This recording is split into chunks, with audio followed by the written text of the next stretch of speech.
Bro, the craziest shit just happened. So I got this homegirl, right, that I've known the majority of my life. She has a problem with standing on business and rewarding bad behaviors when it comes to relationships. So let me give you an example. So she met this guy online and he ended up being a trust fund baby and inherited a whole bunch of businesses from his father when he passed away. Then when he first started coming around, he was cool, he was witty, charming, had a lot of charisma. But a couple of months into the relationship, he started treating her like pure shit. He sold her a lot of dreams that never came into fruition.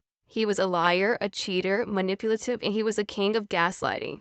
So she would always call me, her friends, family, co-workers, anybody that would fucking listen to complain about all the shit that he was doing to her. So everybody as a collective told her ass, like, listen, if he's that bad, leave his ass. But she would never do it. She just continued to keep making excuses for his fucking behavior until she had enough. So after 4 years of being together, she finally left his ass. And when she finally built up the strength to leave, her life was in complete shambles. She had lost her job and a couple of family members due to COVID. I mean, it took her years to get her shit back on track. Her life wasn't perfect, but it was better than when she was in that relationship.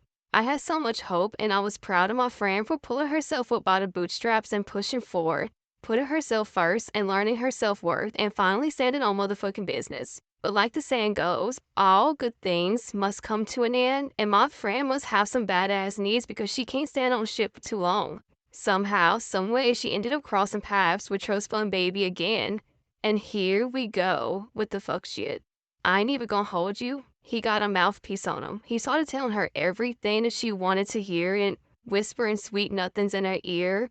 And I told her, I said, listen, you need to believe him on when he showed you who he was the first time because a leopard never changes his spots. But she won't listen to me. So she just kept saying shit like, oh, he's changed. He's a better man. He's done a work on himself. He's going to deliver everything he told me he was going to do the first time we was together. Now, right now, they're in that honeymoon phase. You know, they all lovey-dovey. Things are good now. It's kind of like the calm before the storm.